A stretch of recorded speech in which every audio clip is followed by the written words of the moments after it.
দোয়াটা কে করতেন? কে করতেন? স্বয়ং রাসূলুল্লাহ সাল্লাল্লাহু আলাইহি ওয়াসাল্লাম বরকতের দোয়া করতেন। পারবেন না এই দোয়াটা করতে? সুন্নাহর সাথে থাকি আমরা, সুন্নাহর সাথে থাকলেই বরকত পাবো। এই দোয়াটা মুখস্থ করে নেবেন। দোয়া ফর বারাকা, বরকতের জন্য দোয়া করা। বরকতের জন্য কি করা?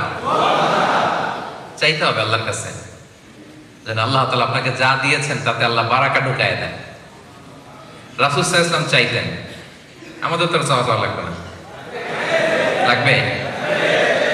রাসূলুল্লাহ সাল্লাল্লাহু আলাইহি ওয়াসাল্লাম নিজে বরকত চাইতেন যে আল্লাহ আমার যা দিয়েছেন এটার ভিতরে একটু বারাকা ঢুকায় দিয়েন।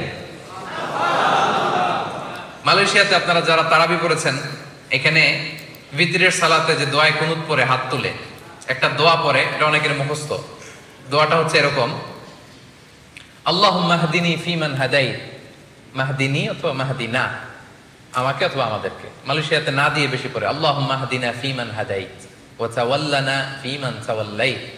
তারপরে কি পড়ে? ওয়া বারিক লানা ফিমা আ'তাইত। আল্লাহুম্মা হদিনা ফিমান হাদাইত, আল্লাহ যাদেরকে হেদায়েত দিয়েছেন তাদের সাথে আমাকেও রাখেন, আমাকেও হেদায়েত দিয়েন। ওয়া আফিনা ফিমান আফাইত, যাদেরকে আপনি ভালো রেখেছেন, সুস্থ রেখেছেন, তাদের সাথে আমাকেও সুস্থ রাখেন। ওয়া তাওয়াল্লানি ফিমান তাওয়াল্লাইত, আল্লাহ আপনি যাদের অভিভাবক হয়েছেন আমাকেও তাদের সাথে আপনার অভিভাবক, আপনি আমার অভিভাবক হয়ে যায়েন। এরপরে রাসূল সাল্লাল্লাহু আলাইহি ওয়াসাল্লাম বলতেন ওয়া বারিক লানা ফিমা আ'তাইত, আল্লাহ আপনি আমার যা দিয়েছেন এর ভিতরে একটু বরকত ঢুকাইয়া দিন। দোয়াটা কে করতেন? কে করতেন? স্বয়ং রাসূলুল্লাহ সাল্লাল্লাহু আলাইহি ওয়াসাল্লাম বরকতের দোয়া করতেন। তাহলে ওয়া বারিক লানা ফিমা আ'তাইত, হে আল্লাহ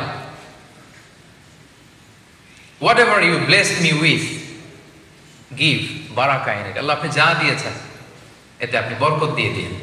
রাসূল সাল্লাল্লাহু আলাইহি ওয়াসাল্লাম নিজেই দোয়াটা করতেন। তাহলে সর্বশেষ যে পয়েন্টটা আমরা জানলাম, আল্লাহ যেন আমার জীবনে বরকত ঢেলে দেয়, আমি যেন আমার সব কাজে বরকত পাই, এটার জন্য আল্লাহর কাছে চাইতে হবে, দোয়া করতে হবে। পারা যাবে তো ইনশাআল্লাহ? আচ্ছা, এবার একটা মজার হাদিস শোনাই। আনাস রাদিয়াল্লাহু তাআলা আনহু, রাসূল সাল্লাল্লাহু আলাইহি ওয়াসাল্লামের খাদিম, তাই না? ওনার মা উম্মে সুলাইম, রাসূল সাল্লাল্লাহু আলাইহি ওয়াসাল্লামের ঘটনা হয়তো অনেকে জানেন। মদিনায় যখন আসছে তখন সবাই রাসূল সাল্লাল্লাহু আলাইহি ওয়াসাল্লামকে অনেক হাদিয়া দিচ্ছে।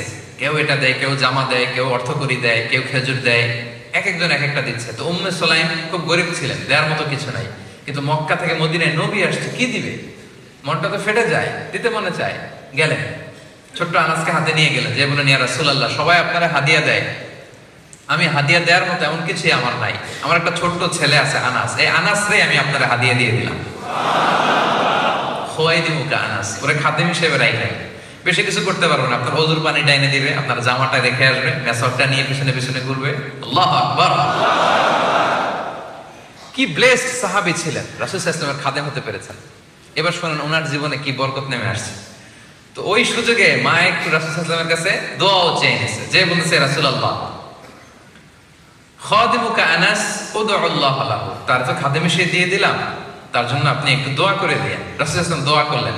এক নাম্বার বলেন আল্লাহুম্মা আকসির মালাহু ওয়া ওয়ালাদাহু, হে আল্লাহ আপনি আনাসের সম্পদেও বরকত দিন, সন্তানেও বরকত দিন। ওয়া বারিক লাহু ফিমা আ'তাইতাহু, আর আপনি যা দিবেন আল্লাহ এটাতে একটু বরকত দিয়ে দিন।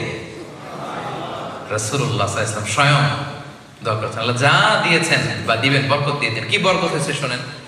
আনাস রাদিয়াল্লাহু তাআলা আনহু বলেন, ওনার জীবনে এই বরকতের কারণে ওনার সব মিলে সন্তান হয়েছে 82 জন। ওই যে রাসূল সাল্লাল্লাহু আলাইহি ওয়াসাল্লাম মুখ দিয়ে বের হয়ে গেছে, আল্লাহ সন্তানে বরকত দিয়ে দিন। ছেলে মেয়ে কয়জন হয়েছে? 82। আপনার কয়জন? হ্যাঁ, আমাদের কয়জন বর্তমান সময়ে? আল্লাহু আকবার, 2 জন 4 জন, এই তো আমাদের ফ্যামিলি, তাই না? 82 জন, 80 জন ছেলে, 2 জন মেয়ে। বারাকা, বরকতের কি পাওয়ার দেখেন।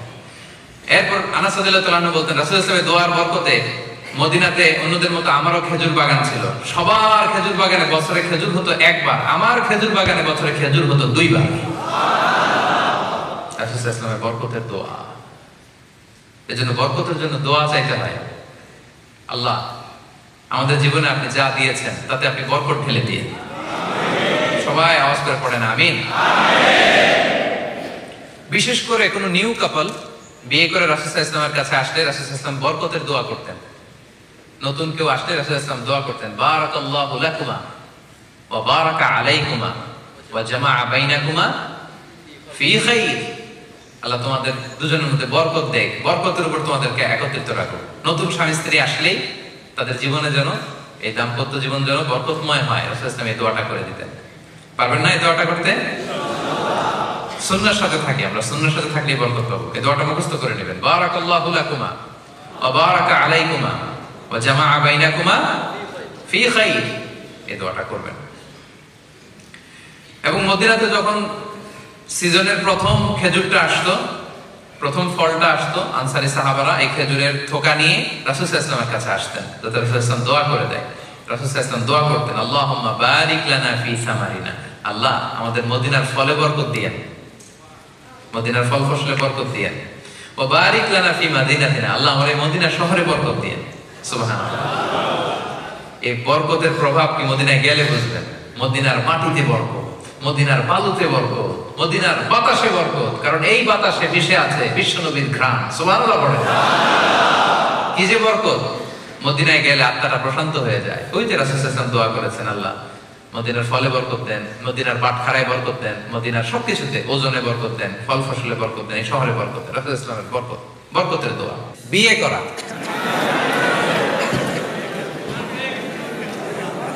সবাই হাসতেছে, সামনে মুরব্বী যারা আছে ওনারাও হাসতেছে, সিনিয়র জুনিয়র সবার মধ্যে আনন্দের হিল্লোল হয়ে গেছে এখন হলরুমে। কি আনন্দ না? আচ্ছা, বিয়ে আসলে জীবনে বরকত নিয়ে আসে। যারা বিবাহিত আপনারা খেয়াল করেন, বিয়ের আগের জীবন পরের জীবন, বিয়ের পরে বরকত আসে। কেন বরকত আসে? আমি আমার ব্যক্তিগত জীবন থেকেও যদি বলি, বিয়ের আগের জীবন পরের জীবন অনেক পার্থক্য। বিয়ের পরে শুধু বরকত আর বরকত। কেন বরকতটা আসে? কারণ বিয়ে মানুষকে অ্যাক্টিভ বানায়। তো অ্যাক্টিভ, বিয়ে করলে আপনি অ্যাক্টিভ হবেন। কারণ বিয়ের আগে আপনি একা, যেখানে মনে চায় থাকতে পারেন, যেখানে মনে চায় শুইতে পারেন, খাইতে পারেন। বিয়ের পরে দুইজন, এখন তো যেখানে থাকা যায় না সেখানে। একটা যদি বেবি হয় তখন তো আরো অনেক কিছু লাগে। যদি থাকে দুই পা, যেথা খুশি সেথা যা। যদি হয় চার পা, ভাত কাপড় দিয়া যা। আর যদি হয় ছয় পা, সাথে করে নিয়ে যা। দেখছেন অবস্থা? তো দেখেন, আমার দায়িত্ববোধ বেড়ে গেল, রেসপন্সিবিলিটি বেড়ে যায়। একা একা যেখানে থাকি, খাই ঘুমাই।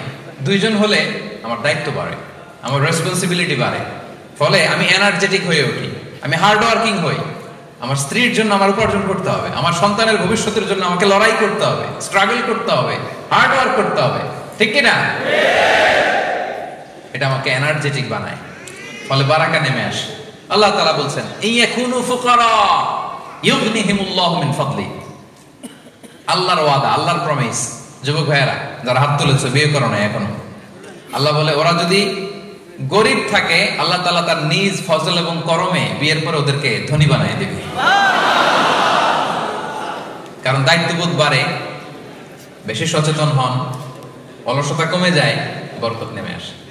ইবনে মাসউদ রাদিয়াল্লাহু তাআলা আনহু উনি প্রায় বলতেন, ইলতামিসুল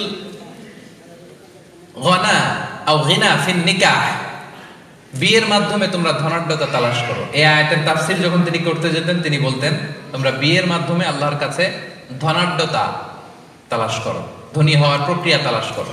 কারণ বিয়ে করলে আল্লাহ তাআলা তাদেরকে সম্পদশালী বানিয়ে দেয়। আলহামদুলিল্লাহ পড়েন। এবার একটা মজার হাদিস শুনেন।